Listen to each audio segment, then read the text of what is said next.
हाइने मियोइबगी पुंसीदा नुंगाई याइफबा चौखटपा अमदी अहेनबा पामदबा कनासु लेते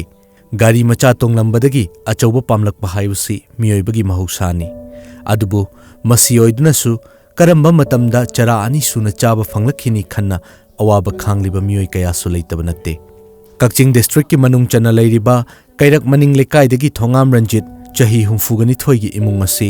वाबदगी वारबा खमथेंगना वारबा इमुंग अमनी थोंगाम रंजित इंग्लिशिंग अनिगा अनिदा लंबीगी एक्सीडेंट अमदा यांगलेनगी सरुदा साथीना सोखी मतम अदुदगी ngasi फावबा महाक हौगत तंखतुना चटपा ngamdana लेरकली अमदी फमुंगदा यातादुना लेरी सस्पेंशन बेल्ट अमगी मतेंगना महाक के ख्वांगी सरुक्ता फागतुना फमुंगदा अवाबा कया खांगदुना लेहौई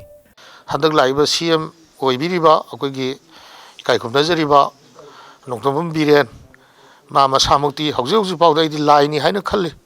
माना मी पुनमक्सिंग जावा नासिंग थी थीदना माना कनाइदा कैदौरिगे अब मतेंग पांगनबो होनबै पाउजे ताबदा याम नुंगाइजे आई सिग्रजोई आई मयाम फहौने यारदि अदु 2002 दगी हौजे पाउदा कैसु तौबो ngamdadana ina laise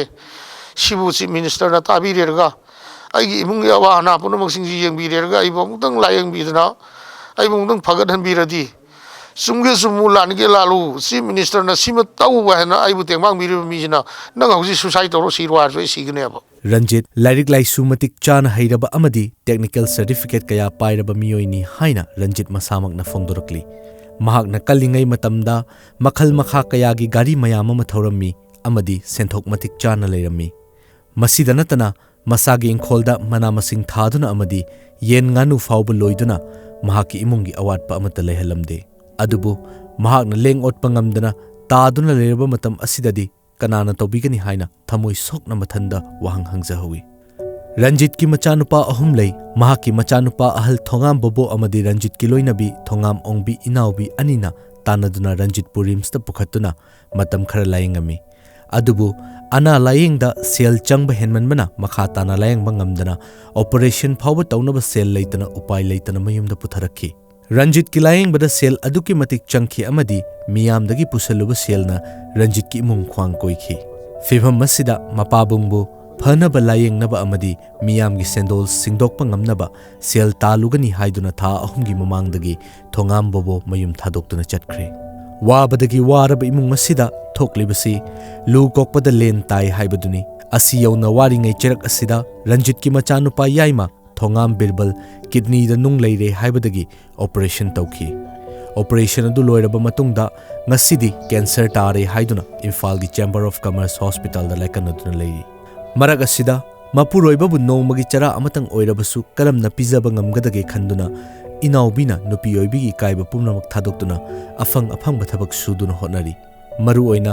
नुंग थुगाइबा याउदुना इमुंगी चाखुम मुत्तनबा होनजरी फमुंगदा यातादुना लेरिबा मपुरोइबगी सेबाबु तौगद्रा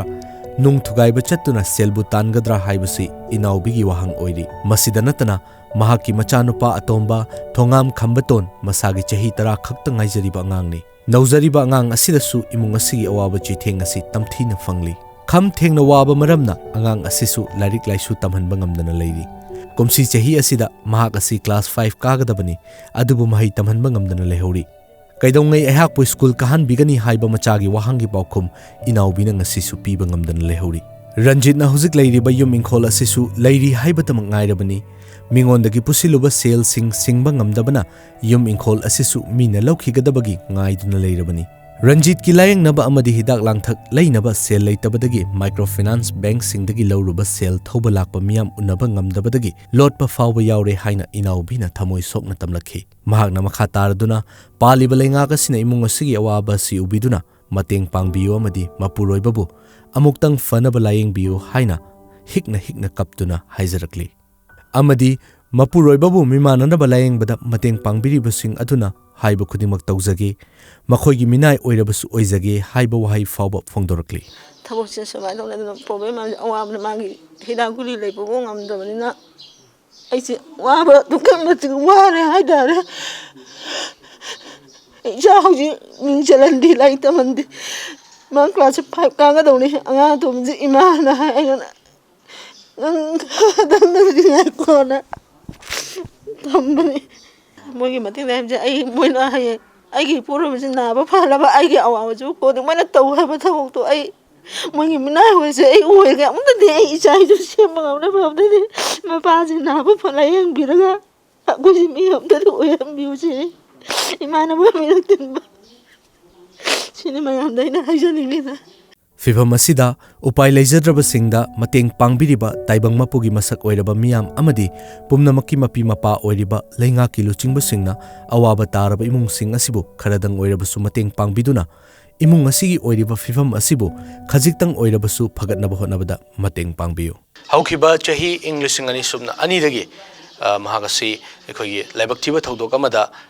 disks collapse ꯑꯣꯏꯈꯤꯕꯗꯒꯤ ꯃꯍꯥꯛ ꯑꯁꯤ ꯂꯦꯡꯕ ꯀꯥꯡꯈꯠꯄ ꯉꯝꯗꯅ ꯑꯩꯈꯣꯏ ꯐꯃꯨꯡꯗ ꯂꯩꯗꯨꯅ ꯂꯩꯔꯤꯕꯅꯤ꯫ ꯍꯥꯏꯔꯤꯕ ꯑꯁꯤꯗ ꯑꯩꯈꯣꯏꯒꯤ ꯃꯍꯥꯛꯀꯤ ꯂꯣꯏꯅꯕꯤ ꯊꯣꯡꯉꯥꯝ ꯑꯣꯡꯕꯤ ꯏꯅꯥꯎꯕꯤ ꯗꯦꯕꯤ ꯃꯍꯥꯛꯀꯤ ꯍꯣꯠꯅꯕꯗ ꯑꯩꯈꯣꯏ ꯃꯤꯌꯥꯝꯒꯤ ꯁꯦꯟꯗꯣꯟꯅ ꯈ꯭ꯋꯥꯡ ꯀꯣꯏꯗꯨꯅ ꯌꯨꯝꯗ ꯂꯩꯕ ꯐꯥꯎꯕ ꯉꯝꯗ꯭ꯔꯕꯅꯤ꯫ ꯃꯍꯥꯛꯀꯤ ꯃꯆꯥꯅꯨꯄꯥ ꯑꯇꯣꯝꯕ ꯑꯁꯤ ꯀꯨꯝꯁꯤ ꯆꯍꯤꯗ ꯀ꯭ꯂꯥꯁ 5 ꯀꯥꯒꯗꯕꯅꯤ, ꯑꯗꯨꯕꯨ ꯃꯄꯥꯒꯤ ꯍꯣꯠꯅꯕꯗ ꯁꯦꯜ ꯂꯩꯇꯕꯅ ꯃꯍꯥꯛ ꯑꯁꯤ स्कूल कानबा मिंग चनबा ngamdabadagi स्कूल कादना लेरी। लेबाग असिदा पालिबा चीफ मिनिस्टर एन बिरेनना माकी मपुरोइबबु नाबा फनबा लायंग बिरगदी महागना तौ हाइबा खुदिमक तौरगनी हाइनसु फोंदोरकली। पाउदम जरीबा वीडियो जर्नलिस्ट नरेश कलोइनना ओनल संबंधुरम टाइम्स ऑफ मणिपुर न्यूज काइरंग।